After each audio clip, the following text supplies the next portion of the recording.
Hey guys, இன்னைக்கு நம்ம பார்க்க போற படம் என்னன்னு பார்த்தீங்கன்னா, ஷஷாங்க் ரிடெம்ப்ஷன் அப்படின்ற ஒரு திரைப்படம். டாப் ரேட்டிங்ல இருக்கிற முதல் நம்பர் 1 படமா இருக்குது. இப்போ வரைக்குமே வேர்ல்டுலயே சூப்பரான பெஸ்ட் படங்கள்ல வந்து இது முதல் இடத்துல இருக்குது. இதுக்கு மேல இந்த படத்துக்கு இன்ட்ரோன்னு ஒண்ணு தேவையில்ல. வாங்க படத்தோட கதைக்குள்ள போயிடலாம். இந்த படத்தோட ஓப்பனிங் இமேஜ்ல என்னத்த காட்டுறாங்கன்னு பார்த்தீங்கன்னா, ஒரு பர்சன் வந்து பயங்கரமான போதையில வந்து கார்ல உட்கார்ந்துட்டு இருக்காரு. அப்ப வந்து எதுக்காக வெயிட் பண்ணிட்டு இருக்காருன்னு தெரியல. திடீர்னு வந்து தன்னோட வண்டியில இருக்கிற கைத்துப்பாக்கி எடுத்துறாரு. இப்போ வந்து வெயிட் பண்ணிட்டு இருக்காரு. புல்லட்லாம் இன்செர்ட் பண்ணிட்டு என்ன பண்றாரு பார்த்தீங்கன்னா, காரை விட்டு இறங்கி போறாரு. கட் பண்ணா கோர்ட்ல வந்து காட்டுறாங்க. அப்ப வந்து அந்த பர்சன் கிட்ட வந்து இந்த மாதிரி கொலை எதுக்கு பண்ணீங்க அப்படின்னு சொல்லிட்டு வக்கீல் வந்து வாதாடுறாரு. இல்லங்க நான் எந்த கொலையும் பண்ணல அப்படின்ற மாதிரி அந்த பர்சன் சொல்றாரு. ஆனா வக்கீல் என்ன சொல்றாரு பாத்தீங்கன்னா, உங்க மனைவி கள்ள தொடர்புல இருந்த அந்த பர்சனையும் கொன்னது நீங்க தான். உங்களோட ஃபுட் பிரிண்ட்ல இருந்து எல்லாமே வந்து மேட்ச் ஆகுது. நீங்க தான் கொலை பண்ணிருக்கீங்க அப்படின்னு சொல்லிட்டு வாதாடுறாரு. இதுக்கு ஜட்ஜுமே என்ன சொல்றாரு பாத்தீங்கன்னா, இரட்டை ஆயுள் தண்டனை வந்து நம்ம ஹீரோ கொடுத்துறாரு. எதுவுமே நான் பண்ணலங்க அப்படின்னு சொல்லிட்டு நம்ம ஹீரோ சொல்றாரு. ஆனா அவங்க வந்து அதெல்லாம் கேட்க மாட்டாங்க. ப்ரூஃப் வந்து இவருக்கு ஆப்போசிட்டா இருக்கிறதுனால இவருக்கு வந்து இரட்டை ஆயுள் தண்டனை கொடுத்துறாங்க. இந்த சமயத்துல வந்து ரெட்னு ஒரு பர்சனை காட்டுறாங்க. அவர் என்ன பண்றாரு பாத்தீங்கன்னா, ரொம்ப காலமா ஜெயில இருக்கிறார் போல் இருக்குது. அவர் வந்து பரோலுக்காக அப்ளை பண்றாரு. சின்ன வயசுல ஜெயிலுக்கு வந்தவர் போல் இருக்குது. இப்போ வரைக்குமே பரோல் கிடைக்காம ரொம்ப வந்து காத்துட்டு இருக்காரு. இப்பவும் பரோலுக்கு அப்ளை பண்ணிருக்காரு. ஆனா அந்த பரோல் வந்து ரிஜெக்ட் ஆயிருக்கு. இந்த கதை வந்து 1949ல நடந்த கதையா சொல்றாங்க. ஹீரோ அவர் வந்து என்ன பண்றாரு பாத்தீங்கன்னா, முதல் முறையா வந்து ஜெயிலுக்குள்ள வராரு. இப்ப அவர் தவிர்த்து நிறைய ஜெயில் கைதிகளா வராங்க.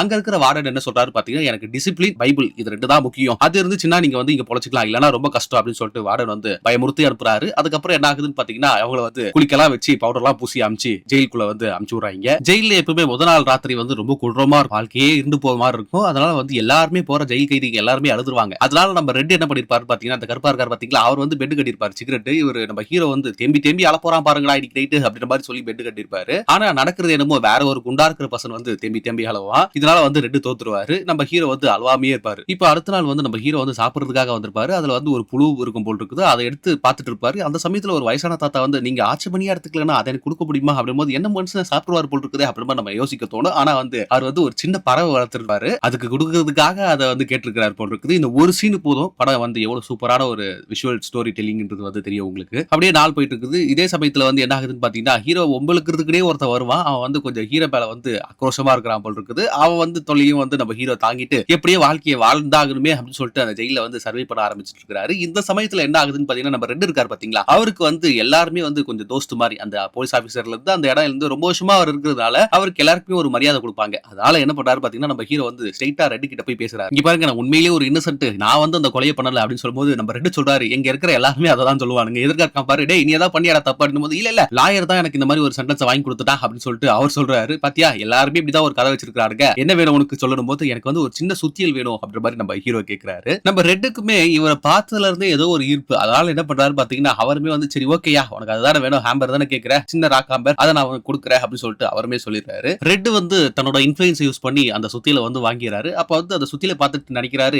600 வருஷம் ஆகடா நீ தோண்ட ஆரம்பிச்சுட்டா, எப்படா இதை வச்சு நீ தோண்டி நீ வெளியே போற அப்படின்னு சொல்லிட்டு அவரு சிரிச்சுக்கிட்டே பார்த்துட்டு இருக்காரு. இப்ப நம்ம ரெட் என்ன பண்றாரு பாத்தீங்கன்னா, லைப்ரரியன் வயசான தாத்தா இருக்காரு பாத்தீங்களா, அவர் மூலமா வந்து அந்த ஹேமரை வந்து கொடுத்து விடுறாரு. அதாவது அந்த சுத்தியை வந்து கொடுத்து விடுறாரு. நம்ம ஹீரோவே வாங்கிக்கிறாரு. வாங்கினதுக்கு அப்புறம் தான் வந்து ஹீரோக்கு வந்து பயங்கரமான மோசமான நிலைமை வருது. ஏன்னா வந்து இந்த ஹோமோசெக்சுவல் பண்ணிட்டு இருக்கான் பாத்தீங்களா, அவன் வந்து நம்ம ஹீரோ வந்து ரொம்ப டார்ச்சர் பண்றான். அடிச்சு அடிச்சு அவரை வந்து எங்க பாக்குறான்னு போற ஒரு இடத்துல வந்து போட்டு தள்ளுகடா அப்படின்னு சொல்லிட்டு நம்ம ஹீரோ வந்து போட்டு அடிச்சுட்டே இருக்காங்க. இவ்வளவு கொடூரமான ஜெயில நம்ம எப்படி காலத்தை ஓட்ட போறோம்னு தெரியாம நம்ம ஹீரோ வந்து முடிச்சிட்டு இருக்காரு. இதுதான் இந்த படத்தோட செட்டப்புமே கூட. இப்படியே நாட்கள் ஓடி போயிட்டு இருக்குது. அந்த சமயத்துல என்ன ஆகுதுன்னு பாத்தீங்கன்னா, அவுட்டோர்ல வேலை பாக்குறதுக்கான ஒரு வாய்ப்பு வருது. அது கூட வந்து நம்ம ரெட் நினைச்சாதான் முடியும். அவர் வந்து என்ன பண்றாரு பாத்தீங்கன்னா, போலீஸ்க்கு சொல்லி நம்ம ஹீரோக்குமே அந்த வாய்ப்பை வாங்கி கொடுக்குறாரு. இப்ப எல்லாருமே வந்து பெயிண்டா தாரா தெரியல மொட்டை மாடியில போட்டுட்டு இருக்காங்க. அந்த சமயத்துல ஹார்ட்லின்ற ஒரு போலீஸ்காரர் என்ன பண்றாரு பாத்தீங்கன்னா, இந்த மாதிரி இன்கம் டாக்ஸ் பிரச்சனையாவே இருக்குதியா, என்ன பண்றதே தெரியல, பர்சன்ட் வந்து நான் அரசாங்கத்துக்கு கொடுத்துட்டே இருக்கிறேன், என்னால கட்டி மாலை முடியல அப்படின்னு சொல்லிட்டு அவரோட வேதனையை சொல்லிட்டு இருக்காரு. நம்ம ஹீரோ வந்து ஆக்சுவலா ஒரு பேங்கர். அதனால என்ன பண்றாரு பாத்தீங்கன்னா, நீங்க உங்க ஒய்ஃபை நம்புறீங்களா அப்படின்ற நம்ம ஹீரோ கேட்கிறாரு. என்ன சொல்ற அப்படின்னு சொல்லிட்டு அந்த போலீஸ் அதிகாரி வந்து ரொம்ப டென்ஷன் ஆயிராரு. கிட்டத்தட்ட வந்து மாடியில இருந்து தள்ளி ஊற அளவுக்கு கோவத்துக்கு போயிறாரு. இல்ல சார், உங்க ஒய்ஃப் நேமுக்கு மாத்தினீங்கன்னா உங்களுக்கு வந்து இன்கம் டாக்ஸ்ல இருந்து தப்பிக்கலாம், அது எப்படா ஃபேக்கா ஏதாவது படம் சொல்லி நான் மாட்டிக்க சொல்றியா அப்படின்னு சொல்ல, இல்ல ஃபேக்லாம் இல்ல, இது வந்து நீங்க வந்து பாசிபிள் தான், எந்த ஒரு பிரச்சனையும் வராது அப்படின்னு சொல்லிட்டு நம்ம ஹீரோ சொல்றான். இதை பார்த்து அந்த போலீஸ்காரனுக்கு வந்து ரொம்ப சந்தோஷமாயிருது. ஏன்னா வந்து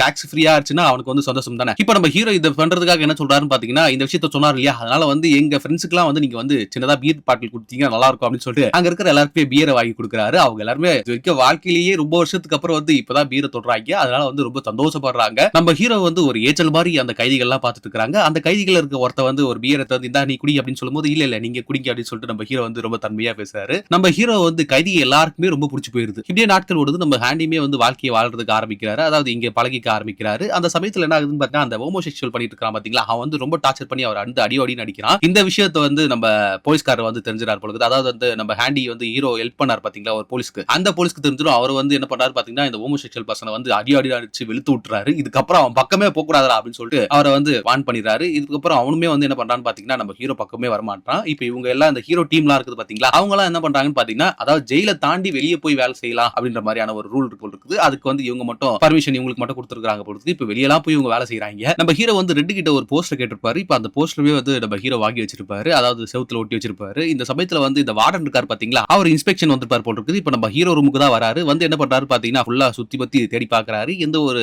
சிக்கலோ இல்ல, எந்த ஒரு பிரச்சனையும் இல்ல அப்படின்னு சொல்லிட்டு போலீஸ் அதிகாரியும் சொல்லிடுறாங்க. இப்ப வந்து அவர் என்ன சொல்றாருன்னா நம்ம ஹீரோ ஒரு பைபிள் வச்சிருப்பாரு. அந்த பைபிளை வாங்கிட்டு ஓகே நீ பைபிளா படிக்கிற, ஏன்னா இவருக்கு பைபிள் படிச்சா பிடிக்கும் இல்லையா அந்த வார்டனுக்கு, அதனால பைபிளை கொடுத்துறாரு திருப்பி. அதுக்கப்புறம் வந்து வார்டனுக்குமே வந்து இந்த டாக்ஸ் பிரச்சனை இருக்கும் போல இருக்குது. ஸ்ட்ரைட்டா வார்டனுக்கு கூட்டு போயிட்டு என்ன பண்றாங்க பாத்தீங்கன்னா அவரோட டாக்ஸ் பிரச்சனை பத்தி எல்லாம் நிறைய சொல்றாரு. அதுக்கு நம்ம ஹீரோவே வந்து ஹெல்ப் பண்றதுக்காக முடிவெடுக்கிறாரு. ஏன்னா வேற வழியே இல்ல, அவர் பண்ணிதான் ஆகணும். இப்ப நம்ம ஹீரோ என்ன பண்றாரு பாத்தீங்கன்னா லைப்ரரி இருக்கு பாத்தீங்களா, அந்த லைப்ரரியில வயசான ஒரு தாத்தா இருக்காரு பாத்தீங்களா, அவர் கூட வந்து வேலை பார்த்துட்டு இருக்காரு. வேலை பார்க்கும்போது என்ன ஆகுதுன்னு பாத்தீங்கன்னா ஒரு போலீஸ்காரர் வந்து இந்த மாதிரி என்னோட குழந்தைங்க சில்ட்ரன்ஸ்க்கான படிப்பு வந்து நிறைய தேவைப்படுது அப்படின்னு சொல்லிட்டு டாக்ஸ் பிரச்சனை வந்து சொல்லிட்டு இருக்காரு. அதாவது வந்து அவர் ஹீரோ வந்து ஹெல்ப் பண்ணுவாருன்றதுக்காக சொல்லிருக்காரு போல. அவருமே வந்து வாங்க வாங்க உட்காருங்க அப்படின்னு சொல்லிட்டு ஒரு ஜெயில் கைதி ஒரு போலீஸ் வந்து இன்டர்வியூ எடுக்கிற மாதிரி பயங்கரமா உட்கார வச்சு இந்த பிரச்சனை அதை பிரச்சனை சொல்லிட்டு சால்வ் பண்றாரு. இந்த சீன்லாம் பயங்கரமா பாக்கிறதுக்கு. இப்போ நம்ம ஹீரோ என்ன பண்றாரு பாத்தீங்கன்னா நம்ம வார்டன் இருக்காரு பாத்தீங்கன்னா அவர் ரொம்ப க்ளோஸா தானே ஆயிட்டாரு. அதனால என்ன பண்றாரு பாத்தீங்கன்னா வார்டன் இந்த மாதிரி வந்து லைப்ரரி வந்து விரிவுபடுத்துறதுக்கு வந்து ஹெல்ப் பண்ண முடியுமா போது இல்ல வேணா லெட்டர் போடு, அதுக்கு வேணா வாய்ப்பு கொடுக்குறேன், நீ லெட்டர் போட்டு அவங்க ஓகே சொன்னாதான் முடியும் அப்படின்னு சொல்லிட்டு வார்டன் சொல்லி இதுக்கப்புறம் வந்து இதை பத்திலாம் என்கிட்ட கேட்காத அப்படின்னு சொல்லி அனுப்பிச்சு விட்டுறாரு நம்ம ஹீரோவை. ஆனா ஹீரோ வந்து லெட்டர் போடுறத மட்டும் விடவே இல்லை. இப்ப கிட்டத்தட்ட அந்த பிரிசன்ல வேலை செய்யற எல்லா போலீஸ்காருமே நம்ம ஹீரோ கிட்ட வந்து ஹெல்ப் கேட்டுட்டு இருக்காங்க. அப்ப வந்து நம்ம ரெட்டு தான் கூட ஹெல்ப் பண்ணிட்டு இருக்காரு. நம்ம ஹீரோக்கு தோஸ்த் மாதிரி அவர் வந்து வேலையில வந்து ஈடுபட்டு இருக்காரு. இவங்க வந்து ஒரு வேலையாவே இதை பார்த்துட்டு இருக்காங்க. இந்த சமயத்துல திடீர்னு என்ன ஆகுதுன்னு பாத்தீங்கன்னா நம்ம ப்ரூக்ஸ் தாத்தா இருக்காரு பாத்தீங்களா லைப்ரரியன், அவர் வந்து கத்தி எடுத்து ஒருத்தர் வந்து கொல்றதுக்காக வெயிட் பண்ணிட்டு இருக்காரு. பெருசு எதுக்காக இதை பண்றது போது அப்பதான் தெரிய வருது ரொம்ப வருஷமா வந்து அவர் வந்து ஜெயில் கைதியா இருந்தார் பாத்தீங்களா, அவருக்கு வந்து இப்ப விடுதலை கிடைச்சிருச்சு. இந்த விடுதலை வந்து அவர் ஏத்துக்கிறதுக்கு விருப்பமே இல்ல. ஏன்னா வெளியே போனா அவருக்கு யாருமே தெரியாது, இவ்வளவு வயசுல வந்து அவரோட சொந்த பந்தம் எதுவுமே இல்ல, அதனால வந்து வாழ்க்கை ரொம்ப வெறுமையா இருக்கும், அதனால எனக்கு போறதுக்கு விருப்பம் இல்ல அப்படின்னு சொல்லிட்டு அந்த தாத்தா நினைக்கிறாரு. ஆனா நம்ம ஹீரோ வந்து எப்படியோ வந்து அவர் மனசை மாத்தி தயவு செஞ்சு போங்க நல்லபடியா இருங்க அப்படின்னு சொல்லிட்டு சொல்றாரு. நம்ம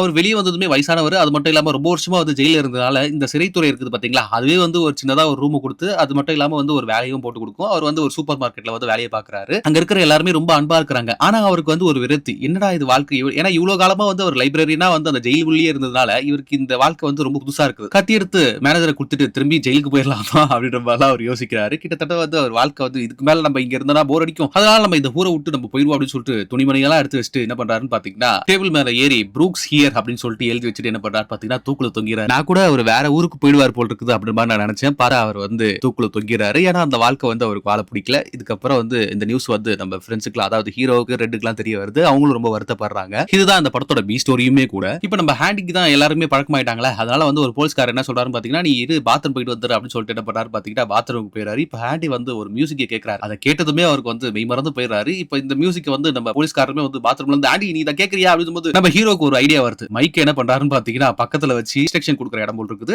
அந்த இடத்துல இருக்கிற மைக் வந்து ஆன் பண்ணி விட்டு இந்த மியூசிக்கை போட்டு விட்டுறாரு. இந்த மியூசிக்கை கேட்டதுமே அங்க இருக்கிற எல்லா சிறைவாசிகளுமே வந்து பயங்கரமான ஒரு உற்சாகத்துக்கு உள்ளாயிராங்க. எல்லாருமே வந்து ஒரு மாதிரி ஸ்டண்ட் ஆகி அங்கேயே பார்த்துட்டு இருக்காங்க. இப்ப அந்த போலீஸ் அதிகாரியும் வந்து கதவை தட்டாரு, ஓபன் பண்ண சொல்றாரு. ஆனா நம்ம ஹீரோ வந்து என்ன தட்டினாலுமே வந்து அதை கண்டுக்காம அவர் வந்து இந்த மியூசிக்கை போட்டு விட்டு அப்படியே பயங்கரமா அதை கேட்டு என்ஜாய் பண்ணிட்டு இருக்காரு. இப்போ இந்த இடத்துக்கு வந்து ஜெயிலருமே வந்துறாரு. அவருமே வந்து கதவை திறக்க போறியா இல்லையான்னு சொல்லிட்டு நம்ம ஹீரோ பார்த்து கோமா கேட்டுட்டு இருக்காரு. ஆனா ஹீரோ கண்டுக்காத மாதிரி அப்படியே திரும்பிக்கிறாரு. இப்போ வந்து கதவை உடைச்சு என்ன பண்றாங்க பாத்தீங்கன்னா கண்ணாடி தான் அங்க இருக்கும், கண்ணாடி டோர் தான், அதனால வந்து கண்ணாடி உடைச்சு என்ன பண்றாங்க பாத்தீங்கன்னா இது ஓபன் பண்ணிடுறாங்க. நம்ம ஹீரோ வந்து போட்டு அடியோடின்னு அடிச்சுறாங்க. அடியை வாங்கிட்டு நம்ம ஹீரோ வந்து உட்காந்து சாப்பிட்டு இருக்காரு. இப்ப கூட இருக்கிற எல்லாருமே வந்து ரொம்ப தேங்க்ஸ் பண்றாங்க. அந்த மியூசிக் ரொம்ப அருமையா இருந்துச்சு, ரொம்ப நன்றி அப்படின்ற மாதிரி சொல்றாங்க. நம்ம ஹீரோ வந்து அவருக்கு மட்டுமே அது கிடைக்கணும் அப்படின்ற மாதிரி அவர் நினைக்கல, இங்க இருக்கிற எல்லாருக்குமே வந்து அந்த பீஸ்ஃபுல்லான அந்த மியூசிக் கிடைக்கணும்ன்றதுக்காக தான் அந்த விஷயத்தை அவர் பண்ணிருக்காரு. இதனால வந்து 2 வாரம் வந்து அவர் வந்து என்ன பண்றாங்கன்னு பாத்தீங்கன்னா தனியா அடைச்சு வச்சிருக்காங்க. ஆனா அதை பத்திலாம் நம்ம ஹேண்டி கவலையே இல்ல. நான் வந்து ஒரு விஷயத்தை வந்து எதிர்பார்க்கிறேன், அது நடக்கணும்னா அது நடந்துருச்சு அவ்வளவுதான். அதுக்காக வந்து அதுக்கு பின்னாடி வர பிரச்சனைலாம் அதை பத்தி யோசிக்கவே அவருக்கு டைம் இல்ல. இப்போ என்ன ஆகுதுன்னு பாத்தீங்கன்னா நம்ம ஹீரோக்கு வந்து ஒரு போஸ்டர் அனுப்பிட்டாங்க. அது யாருன்னு பார்த்தா நம்ம ரெட் தான் அனுப்பியிருப்பாரு. 10th anniversary அப்படின்னு சொல்லிட்டு அனுப்பியிருப்பாரு. அதாவது வந்து ஜெயிலுக்கு வந்து ஒரு 10 வருஷம் ஆச்சு அப்படின்றத சொல்றதுக்காக தான் அந்த போஸ்டர் அனுப்பியிருப்பாரு. நியூ கேர்ள் அப்படின்னு சொல்லிட்டு அனுப்பிச்சு வச்சிருப்பாரு. இவருமே வந்து அதை வாங்கிக்கிறாரு. நாட்கள் ஓடிட்டே இருக்குது. ஹீரோ வந்து லைப்ரரியில வந்து நிறைய வேலையை பார்க்காரு. கைதிகளுக்கும் வந்து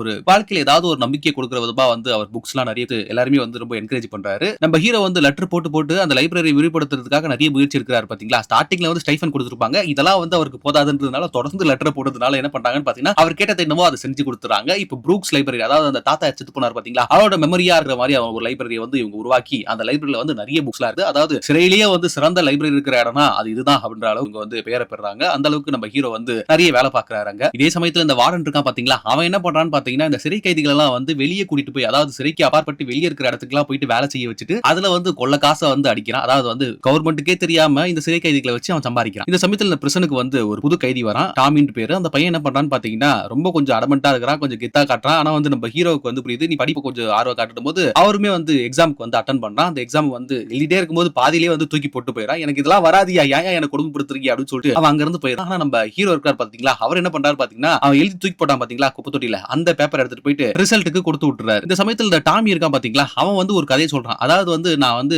கொஞ்சம் வருஷத்துக்கு முன்னாடி வந்து வேற ஒரு ஜெயில இருந்தேன். இது மாதிரி நான் ஒரு இடத்துக்கு திருட போனேன். அங்க 2 பேரை வந்து நான் கொலை பண்ணிட்டேன். ஆனா அந்த கொலைப்பழியை வந்து அவங்க புருஷனே வந்து எடுத்துக்கிட்டான். அவன் ஒரு பேங்கர் அப்படின்னு சொன்னதுமே வந்து டாமிக்கு வந்து ஒருவேளை நம்ம ஹீரோ தான் சொல்றாங்களோ அப்படின்னு சொல்லிட்டு இந்த விஷயத்த சொல்றாரு. இது தெரிஞ்சதுமே நம்ம ஹீரோக்கு வந்து தெரியும். ஏன்னா அவர் தான் குத்தமே பண்ணலையா, உண்மையாலுமே இவ்வளவு வருஷமா வந்து ஜெயில் தண்டனையில இருக்கிறாரு. ஆனா நம்ம ஹீரோ வந்து எந்த தப்புமே பண்ணாம வந்து சிறை தண்டனை அனுப்பிச்சிட்டு வரான்றது நமக்கே இப்பதான் தெரிய வருது. இப்ப இந்த விஷயத்த வந்து என்ன பண்றாங்கன்னு பாத்தீங்கன்னா வார்டன் கிட்ட போய் சொல்றாங்க. ஆனா வார்டன் வந்து இந்த மாதிரி எல்லாம் பண்ண முடியாது, நீ நிரபராதிலாம் இல்ல, வாழ்க்கை பூரா நீ இப்படியே தான் இருந்தா ஆகணும் அப்படின்னு சொல்லும்போது நம்ம ஹீரோ வந்து கொஞ்சம் நக்கலா என்ன பண்றான்னு பாத்தீங்கன்னா அவர் பண்ற விஷயத்தெல்லாம் சொல்றாரு. அப்போ வந்து வார்டன் டென்ஷனா என்ன பண்றாரு பாத்தீங்கன்னா ஹீரோவை அடின்னு அடிச்சுட்டு என்ன பண்றாரு பாத்தீங்கன்னா ஒரு இருட்டு ரூம்ல வந்து ஒரு மாசத்துக்கு போட்டுறாரு. இந்த சமயத்துல என்ன ஆகுதுன்னு பாத்தீங்கன்னா அந்த சின்ன பையன் டாமி இருக்கான் பாத்தீங்களா, அவன் கிட்ட போயிட்டு என்ன பண்றாருன்னு பாத்தீங்கன்னா, என்னப்பா உண்மையாப்பா அவர் எந்த கொலையும் பண்ணலையாப்பா, கொலை பண்ண உனக்கு தெரியுமா அப்படினும்போது கண்டிப்பா தெரியும், எனக்கு தெரியும் அப்படினும்போது இந்த விஷயத்தை வந்து நீ சாட்சியா வந்து எங்க வேணா சொல்லுவியா அப்படினும்போது கண்டிப்பா எங்க போனாலுமே வந்து நான் அந்த சாட்சியை சொல்லுவேன் அப்படின்னு சொன்னதுமே வந்து என்ன பண்றாரு பாத்தீங்கன்னா இந்த வார்டன் வந்து அந்த டாமியை வந்து சுட்டு தள்ளிடுறாரு. சிறையில இருந்து தப்பிக்கிறதுக்காக முயற்சி பண்ணா அப்படின்னு சொல்லிட்டு வந்து சாவடிச்சிடாரு. ஆனா உண்மையிலேயே என்ன நோக்கம்னு பாத்தீங்கன்னா நம்மளோட வார்டனோட எல்லா அந்த இல்லீகல் ஆக்டிவிட்டிஸையும் வந்து பாத்துட்டு இருக்கிறது நம்ம ஹீரோ தான். இப்ப அவர் வெளியே போனார்னா இது யாருமே பார்க்க முடியாது. அது மட்டும் இல்லாம வெளில போயிட்டு போட்டு கொடுத்துட்டாருன்னா வார்டனோட வாழ்க்கையே போயிடும் இல்லையா. அதனால வந்து என்ன பண்றாரு பாத்தீங்கன்னா நம்ம ஹீரோ வந்து இங்கேயே வச்சுக்கிறதுக்காக அவர் முடிவு பண்ணிடுறாரு. அதனால தான் இந்த டாமின்றவரை வந்து நம்ம வார்டன் சாவடிச்சிட்டாரு. இந்த விஷயத்தை வந்து நம்ம ஹீரோ கிட்ட சொல்றாரு. இந்த பாத்தியா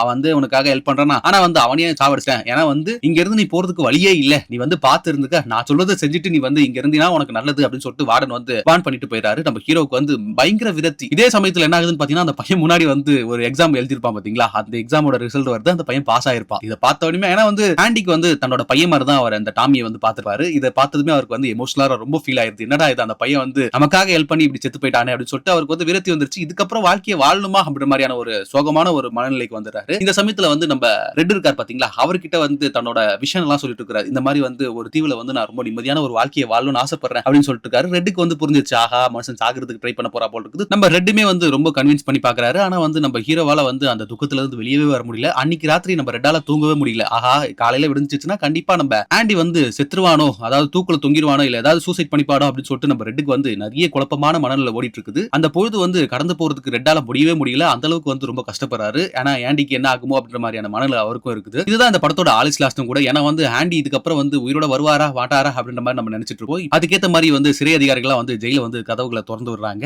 அந்த கதவுகளை திறந்து விடும் போது நம்ம ஆண்டி இருந்த கதவு மட்டும் உள்ள இருந்து வரவே இல்லை. அப்போ நம்ம ரெட்டு புரிஞ்சுக்கிறாரு, ஆஹா ஆண்டி செத்துதான் போல் இருக்குது, ஏதோ சூசைட் பண்ணிக்கிட்டா அப்படின்ற மாதிரியான முடிவுக்கு வந்துடுறாரு. இப்ப ஆண்டி இருந்த செல்லுக்கு வந்து நம்ம ரெட்டை கூட்டு போறாங்க. ரெட்டுக்கு வந்து ஆஹா அவர் தான் செத்துட்டான் போல் இருக்குது, அவன் டெட் பாடியை பாக்குறது தான் போறோம் அப்படின்னும் போது தான் அவங்க கேட்கறாங்க, எங்கடா அவன் அங்க காணோம் அப்படின்னும் போது அவர் வந்து பாக்குறாரு, என்னது காணோமா அப்படின்னு சொல்லிட்டு நம்ம எல்லாருக்குமே என்னது ஹீரோவை காணோமா, எப்படி தப்பிச்சிருப்பாருன்ற மாதிரி கேள்வி எல்லாருக்குள்ளயுமே இருக்கும். இப்ப அந்த இடத்துக்கு வார்டனே வந்து தேடி பார்த்துட்டு இருக்காரு. நம்ம ஹீரோ வந்து சின்ன சின்ன குழாங்கெல்லாம் வச்சு ஒரு சில விஷயங்கள் பண்ணிட்டு இருப்பாரு. அந்த குழாங்கல் வார்டன் எடுத்து என்ன பண்ணுவாரு பாத்தீங்கன்னா டம்மு டம்முன்னு அடிச்சிட்டு இருப்பாரு. அப்ப வந்து அடிக்கும் போது ஒரு போஸ்டர்ல பட்டு அந்த போஸ்டர்ல வந்து ஓட்ட தெரியும். என்னடா இது ஓட்ட தெரியுது அப்படின்னு சொல்லிட்டு அதை ஓபன் பண்ணி பார்த்தா ஒரு பெரிய குழியவே வந்து நம்ம ஹீரோ வந்து ஓபன் பண்ணி வச்சிருப்பாரு. ஆஹா என்னடா இது இவ்வளவு பெரிய குழியை நோண்டி வச்சிருக்கானே அப்படின்னு சொல்லிட்டு பார்க்கும்போது தான் தெரியுது நம்ம ஹீரோ ரெட்டு கிட்ட வந்து ஒரு சின்ன சுத்தியில வாங்கியிருப்பாரு பாத்தீங்களா, அந்த சுத்தியில வச்சு டெய்லி வந்து இந்த தோன்ற வேலையை வந்து பாத்துருக்காரு போல் இருக்குது. அதுல வந்து கொஞ்சம் மண் எடுத்துட்டு என்ன பண்றாரு பாத்தீங்கன்னா வெளியே போயிட்டு கொஞ்சம் கொஞ்சமா அதை எடுத்து தூக்கி போட்டு இது பண்ணிருக்காரு. இதை வந்து இந்த சிறைக்குள்ள வந்ததுல இருந்தே வந்து இங்க இருந்து எப்படியாவது தப்பிக்கணும்ன்ற ஒரு பிளான வந்து நம்ம ஹீரோ வந்து எப்பயோ போட்டு வச்சிருக்காரு போல் இருக்குது. அதை வந்து இப்போ வந்து அவர் வந்து யூட்டிலைஸ் பண்ணி என்ன பண்ணிருக்காரு பாத்தீங்கன்னா ரெடி பண்ணி வச்சிருக்காரு. இதை பார்த்த நம்ம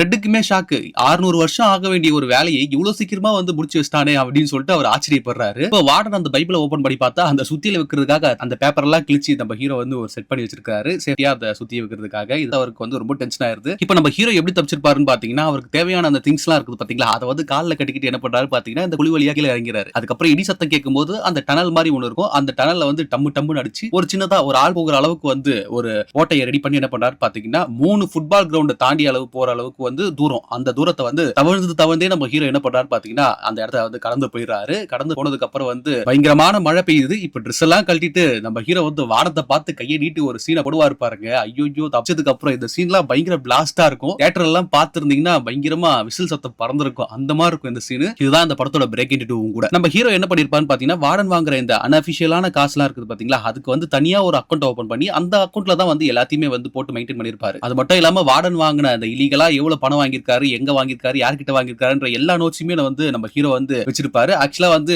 நம்ம வார்டனோட ரூம்ல தான் அதை வச்சிருப்பாரு. அது வந்து அவருக்கே தெரியாம நம்ம ஹீரோ எடுத்து வச்சிருப்பாரு போல இருக்குது. இப்போ நம்ம ஹீரோ வந்து அந்த தனியான அக்கவுண்ட் இருக்குது பாத்தீங்களா, அதை வந்து தான் அந்த பர்சன் சொல்லி என்ன பண்றாரு பாத்தீங்கன்னா, பேங்க்ல இருக்கிற எல்லா காசையுமே வந்து அவரோட நேம்ல வந்து மாத்திக்கிறாரு. அது மட்டும் இல்லாம இந்த ஜெயிலர் பண்ண எல்லா தப்பையுமே வந்து நியூஸ் பேப்பர் கம்பெனிக்கு நம்ம ஹீரோ அனுப்பிச்சு விட்டுறாரு. இதுக்கப்புறம் என்ன ஆகுதுன்னு பாத்தீங்கன்னா, மீடியா எல்லாமே வந்து அந்த ஜெயிலர் இருக்கார் பாத்தீங்களா, அந்த இடத்த வந்து சூழ்ந்துறாங்க. அவமானம் தாங்க முடியாம அவர் என்ன பண்றாரு பாத்தீங்கன்னா, தன்னை தானவே சுட்டுக்கிட்டு செத்துறாரு. இதுதான் இந்த படத்தோட ஃபினாலுமே கூட. இதுக்கப்புறம் என்ன ஆகுதுன்னு பாத்தீங்கன்னா, நம்ம ரெட் இருக்கார் பாத்தீங்களா, அவர் வந்து இப்ப பரோலுக்காக அப்ளை பண்றாரு. அப்ப வந்து வாழ்க்கையை பத்தி அவர் நிறைய புரிஞ்சுக்கிட்டதுனால, இதுக்கப்புறம் நீங்க கொடுத்தா என்ன கொடுக்கலாம் என்ன, எனக்கு பெருசா எந்த ஒரு விருப்பமும் இல்ல அப்படின்னு சொல்றாரு. இப்போ வந்து பரோல் வந்து இவ்வளவு வருஷத்துக்கு அப்புறம் அவர் சின்ன பிள்ளையில வந்திருப்பாரு. இப்பதான் இவர் அப்ளை பண்ண பரோலை வந்து அவங்க அப்ரூவ் பண்ணி அனுப்பிச்சு விட்டுருவாங்க. அவர் வந்து வெளியே வந்து என்ன பண்றது தெரியாம அதே அந்த வாழ்க்கையை வாழ்றாரு. அதாவது ப்ரூக்ஸ் இருந்தார் பாத்தீங்களா, லைப்ரரியன், அவரோட வாழ்க்கையை தான் இவரும் வாழ ஆரம்பிக்கிறாரு. இவருக்குமே வந்து அந்த விரக்தி தான் வருது. என்னடா இது வாழ்க்கை அப்படின்ற மாதிரி இருக்குது. இந்த சமயத்துல தான் ஆண்டி வந்து விரக்தியில வந்து தனியா வந்து கடைசியா இவர்கிட்ட பேசினார் பாத்தீங்களா, உட்கார்ந்து பேசிட்டு இருப்பாரு. அந்த சமயத்துல வந்து ஒரு விஷயத்த சொல்லிருப்பாரு. இந்த மாதிரி வந்து நான் இந்த மாதிரி வாழ்க்கையெல்லாம் வாழணும் அப்படின்னு சொல்லிருப்பாரு பாத்தீங்களா. அப்போ வந்து ஒரு இடத்துக்கு நீங்க வந்து விருப்பப்பட்டீங்கன்னா, என் கூட வந்து என்ன பார்க்கணும்னு நினைச்சீங்கன்னா, இந்த இடத்துக்கு வந்து இந்த மரத்துக்கு கீழே வந்து ஒரு திங்ஸ் வச்சிருக்கிறேன் அப்படின்னு